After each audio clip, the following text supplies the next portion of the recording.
ጾመ ነነዌ ማለት ምን ማለት ነው?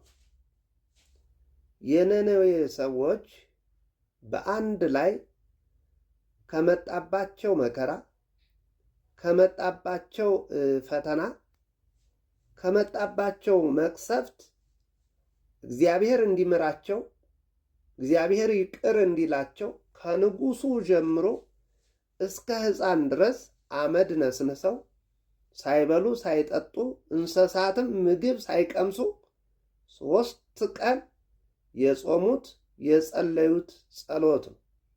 ታዲያ እኛ ለምን እንጾማለን ስንል እኛ በኃጢአታችን ከነነዌ ሰዎች ብንበልጥ እንጂ አናንስም። ስለዚህ በደላችንን ኃጢአታችንን እያሰብን ይቅር እንዲለን እንዲራራልን ምሕረቱን እንዲያደርግልን እንጾማለን፣ እንጸለያለን። ሁለተኛ ታላቁን ጾም ከመጀመራችን በፊት የንስሐ ዝግጅት እንድናደርግበት አባቶቻችን አዘውናል።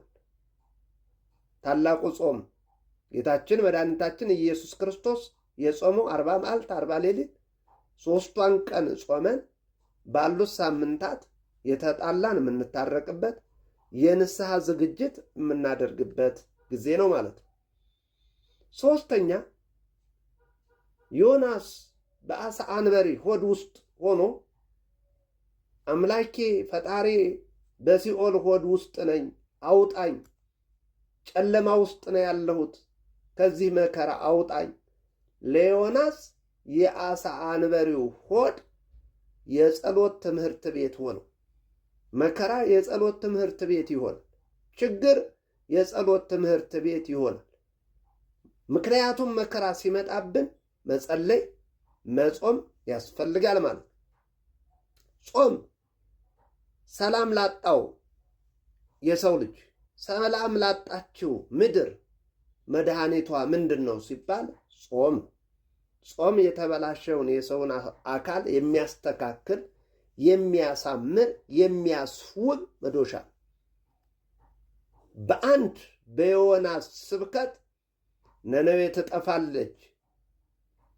ዮናስ ይህንን ሲያስተምር ሲነግራቸው ሁሉም በአንድ ላይ ለንስሐ ተዘጋጅተው እግዚአብሔር መዓቱን በምህረት መልሶላቸዋል።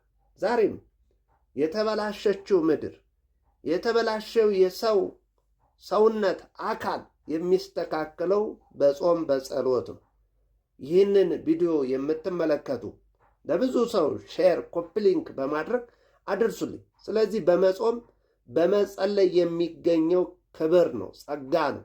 በመብላት በመጠጣት የሚገኘው ኃጢአት በደል ነው። ስለዚህ እንጹም፣ እንጸልይ። እግዚአብሔር ምድሪቷን በበረከት ይጎብኝ። እግዚአብሔር አምላካችን ሁላችንንም ጾመን በረከት እንድናገኝ እግዚአብሔር ሁላችንንም ይርዳን።